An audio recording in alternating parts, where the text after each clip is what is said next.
ये बड़े गौरव की बात है।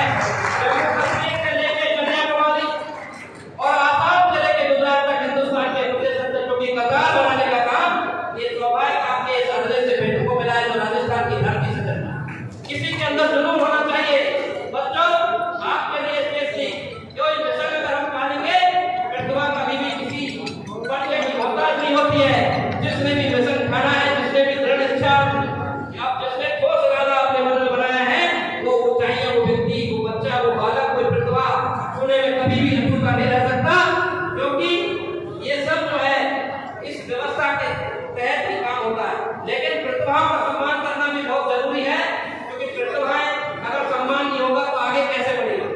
इस व्यवस्था के नाते अभी भारत के प्रधानमंत्री जब राजस्थान में भगवान देवनारायण के जन्मोत्सव 1111 में पधारे तो वैसे देव कहने के लिए बहुत बड़ी बड़ी बात करते हैं, लेकिन मैं यहाँ कहना ये बिल्कुल जरूर बताना चाहता हूँ। हर समाज के अंतिम पंक्ति में बैठे बच्चे को समझने की जरूरत है। समाज में संगठन बहुत सारे हो सकते हैं, हम सबका सम्मान करते हैं, लेकिन संगठन की वाकई में संरचना अगर ग्राउंड पर धरती पर अगर किसी की है तो वो अखिल भारतीय गुर्जर महासभा है। और इस बात का सर्टिफिकेट भैरव सिंह जी साहब तो खुद आईबी में काम किए हुए भारत के प्रधानमंत्री की सुरक्षा में भी रहे। लेकिन भैरव सिंह साहब आपको मैं इसलिए निवेदन करना चाहता हूँ, बहुत लोगों ने तय किया था माला श्री नौकरी में प्रधानमंत्री के साथ बैठेगा, लेकिन जब सेंट्रल आईबी और एसपीडी ने जांच करी तो भारत के हिंदुस्तान के हर राज्य में ये अखिल भारतीय गुर्जर महासभा की कमेटी मिली। और उस कमेटी के नाते मेरा महासभा का स्वर्णिम योग था कि राम प्रसाद भावाई राजस्थान के प्रदेश अध्यक्ष और देश के राष्ट्रीय अध्यक्ष दीपक पाटिल को मोदी जी के साथ मंच पे कुर्सी बराबर में लगने का सौभाग्य मिला। जब बड़े बड़े मंत्री सांसद नीचे बैठे थे, कई पूर्व कैबिनेट मंत्री नीचे बैठे थे, लेकिन इनको क्यों मिला? ये समाज की सभा के अध्यक्ष थे।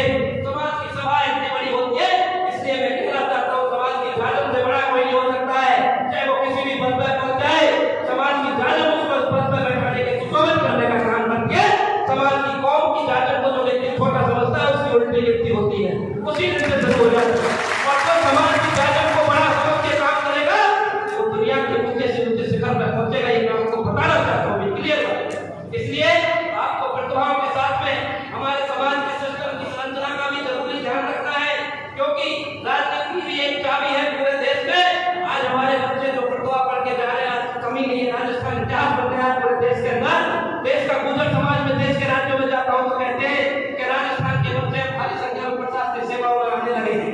अच्छी संख्या में आपका उदाहरण दूसरे राज्यों में जाता है, कभी मैं जाके जब देखता हूँ सुनता हूँ उनके मुख से, लेकिन उसकी चाबी एक चीज है, आपके बच्चे आपके अधिकारी कर्मचारी बैठे और शासन राजनीति में आपका व्यक्ति नहीं है तो उनको सही पदों पर भी नहीं बैठा सकता, सुशोभित नहीं कर सकता और उनको दर की ठोकर खाने के लिए मजबूर होना पड़ेगा। अगर आपकी व्यवस्था में सोचना पड़ेगा, समझना पड़ेगा, हमको तय करना पड़ेगा कि हमको अच्छे लोगों को हम किसी एक व्यक्ति को नहीं कहते, लेकिन मेरी कौम का जो राजनीतिक दल ध्यान रखेगा उसी राजनीतिक दल का हम ध्यान रखेंगे, अन्यथा हम भी उसका दूर करने के लिए काम करेंगे।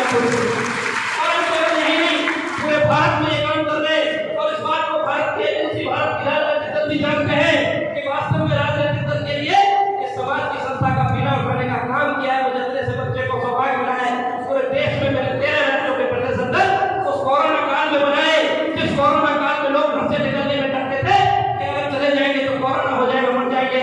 2020 से मुझे राष्ट्रीय संगठन महासचिव के नाते 13 राज्यों की प्रदेश इकाई और राष्ट्रीय कार्यकारिणी में गठन करने का सौभाग्य मिला। मैं इतना ही बात है कि मेरी वाणी को विराम देता हूँ, लेकिन ये प्रतिभाओं का सम्मान करने के लिए बीड़ा उठाया है, हमेशा महासभा ने करता रहा है।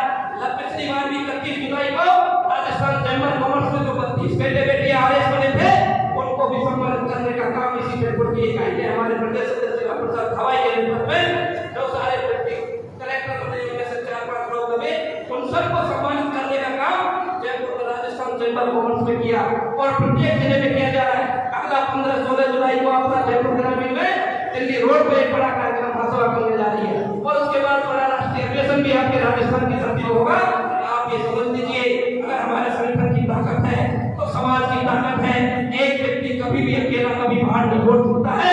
ये सच्चाई मानिए, समाज एकजुट होकर आएगी तो आपका रूप निकलेगा, आपकी ताकत बढ़ेगी, आपकी हिम्मत बढ़ेगी। राजनीतिक दल की हिम्मत नहीं होगी, आपके व्यक्ति को इग्नोर करने के लिए आप एकता के रूप में खड़े हो जाओगे और एक एक व्यक्ति में बढ़ जाओगे तो आपकी जैसे कर्नल फैसला कहते थे कि आपकी तरी हड्डियां पूछेंगे को भी कुत्ता नहीं खाएगा। ये सच्चाई को हमको संकल्प लेने की जरूरत है।